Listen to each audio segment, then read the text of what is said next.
अवकल समीकरण क्या होती है इसके बारे में पढ़ेंगे। अवकल समीकरण माने क्या? सबसे पहले इसकी परिभाषा की बात करें तो अवकल समीकरण जैसा नाम से ही है कि अवकलन भी उसमें है और समीकरण भी है, तो यानी हमारे पास डिपेंडेंट वेरिएबल, इंडिपेंडेंट वेरिएबल और डिपेंडेंट वेरिएबल का इंडिपेंडेंट वेरिएबल के रेस्पेक्ट में डेरिवेटिव्स, ऐसे कॉम्बिनेशन का जो समीकरण होता है उसको हम डिफरेंशियल इक्वेशन या हिंदी में अपन उसको हम कहें अवकल समीकरण। सामान्यतः अवकल समीकरण दो प्रकार के होते हैं। एक को हम कहते हैं सामान्य अवकल समीकरण, जिसके अंदर केवल आपके पास डिपेंडेंट वेरिएबल, एक इंडिपेंडेंट वेरिएबल और उस इंडिपेंडेंट वेरिएबल के रिस्पेक्ट में डेरिवेटिव्स होते हैं। ऐसे समीकरण को हम सामान्य अवकल समीकरण कहते हैं। और वो समीकरण जिनमें एक से ज़्यादा इंडिपेंडेंट वेरिएबल हो और उन इंडिपेंडेंट वेरिएबल के रिस्पेक्ट में पार्शियल डेरिवेटिव उसके अंदर हो, वो समीकरण आंशिक अवकल समीकरण या पार्शियल डिफरेंशियल इक्वेशन कहलाती है। इसका अध्ययन हम बाद में करेंगे। अभी हम सामान्य अवकल समीकरण की बात करते हैं। तो सामान्य अवकल समीकरण को जब भी हम किसी भी समीकरण को हल करते हैं तो उसके सोल्यूशन की बात करें, किसी भी अवकल समीकरण का हल सामान्य हल कब कहलाता है और पर्टिकुलर सॉल्यूशन कब कहलाता है, इसको समझने के लिए हमें पहले एक चीज़ और समझनी पड़ेगी, वो है किसी भी अवकल समीकरण का ऑर्डर।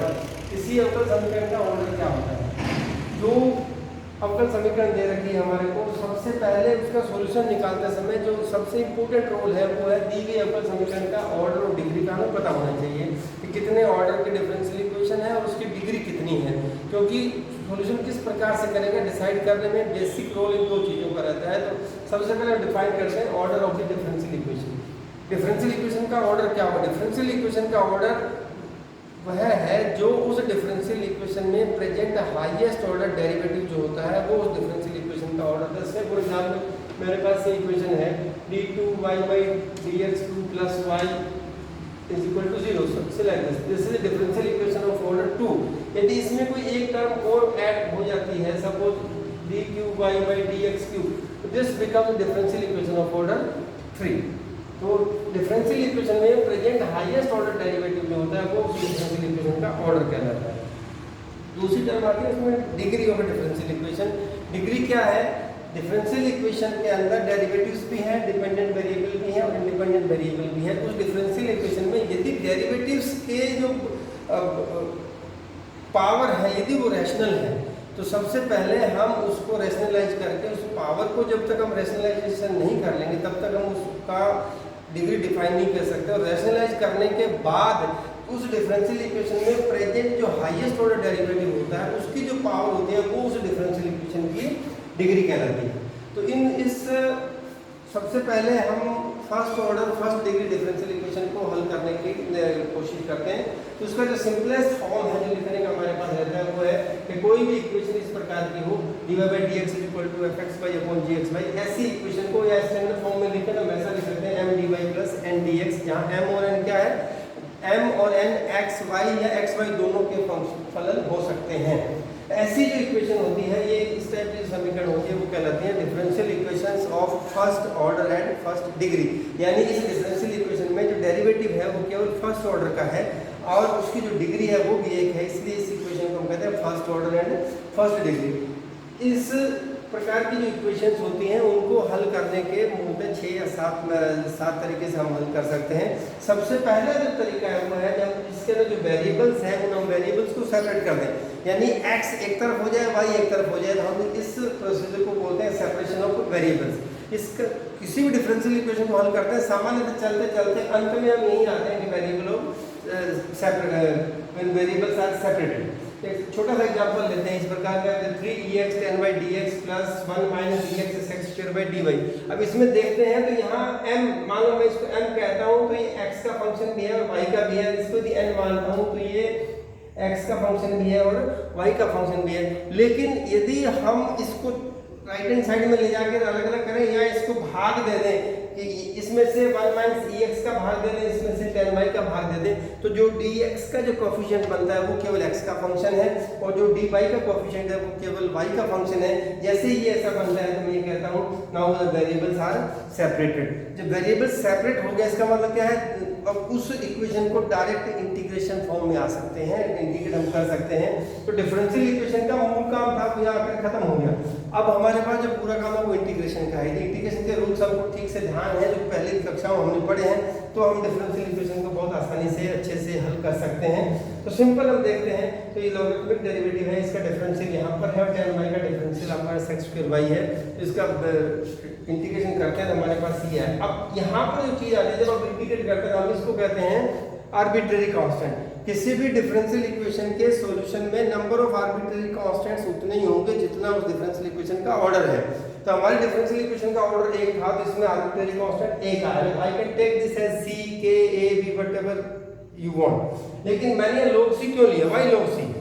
अब सवाल ये उठता है कि log c क्यों लिया, log c नहीं लूं तो क्या आर्बिट्रेरी कांस्टेंट नहीं है? आर्बिट्रेरी कांस्टेंट है, लेकिन log c किस लिए लिया कि इस इक्वेशन को सॉल्व करने के बाद ये एक बेटर प्रेजेंटेबल फॉर्म में आ सकता है। यदि मैं यहाँ log c नहीं लूंगा तो ये जो इक्वेशन का जो सॉल्यूशन कॉम्पैक्ट फॉर्म में आता है ये नहीं आएगा।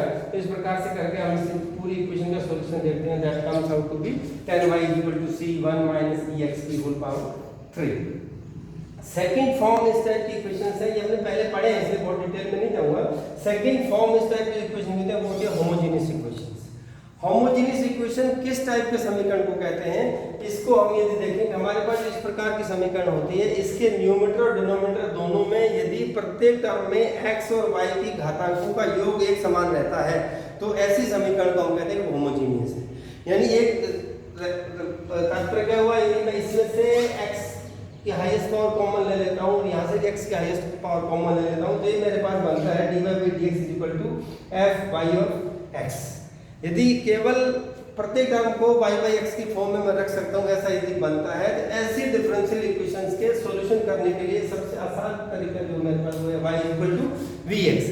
v हमने एक नया वेरिएबल ले लिया, तो अब यहां से x के रिस्पेक्ट में इसको डिफरेंशिएट करके dy/dx का मान भी आ जाएगा और y की जगह dx रखेंगे तो हम ये देखेंगे तो पूरी इक्वेशन अब ट्रांसफॉर्म हो जाएगी मेरे पास v और x में।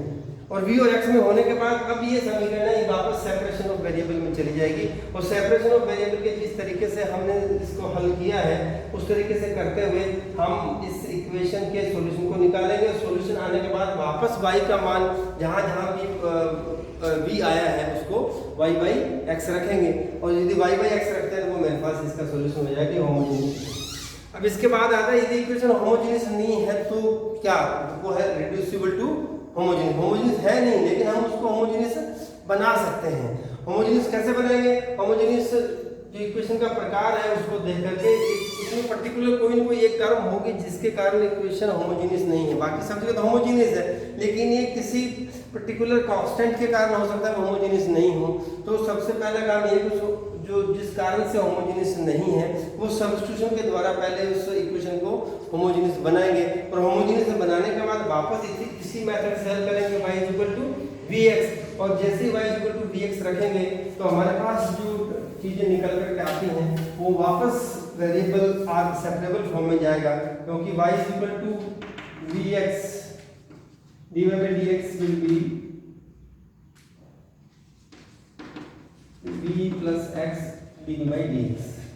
जब ये सब्स्टिट्यूशन दी गई डिफरेंशियल इक्वेशन में हम सब्स्टिट्यूट करते हैं तो मेरे पास एक तरफ पूरा v का फंक्शन बन जाएगा, एक तरफ पूरा x का फंक्शन बन जाएगा और दोनों now the variables are separated और जब उसको सॉल्व करेंगे तो v और x में आकर बाद में v का मान देंगे। अभी जैसे कहा मैंने भी इक्वेशन होमोजेनियस नहीं है तो हम उनको कहते हैं इक्वेशन रिड्यूसिबल टू होमोजेनियस। तो इक्वेशन का प्रकार कैसा होगा, वो इक्वेशन का प्रकार इस प्रकार से होगा कि x y के कुछ कोफिशिएंट्स होंगे जो कांस्टेंट्स है, यहाँ भी एक c और इधर भी एक c डैश हो सकता है जो कि कांस्टेंट है, ये कुछ भी हो सकता है, दे आर सम कांस्टेंट। लेकिन ये इसको जो रिड्यूसिबल टू होमोजेनियस है इसकी एक शर्त ये है कि जब हमारे पास a b b इस प्रकार से होगी इनका रेशियो आपस में बराबर नहीं होना चाहिए, क्योंकि यदि रेशियो बराबर होगा तो जो ये मेथड करते हैं इससे ये नहीं हो पाएगी, उसके लिए अलग से हमको कुछ देखना पड़ेगा।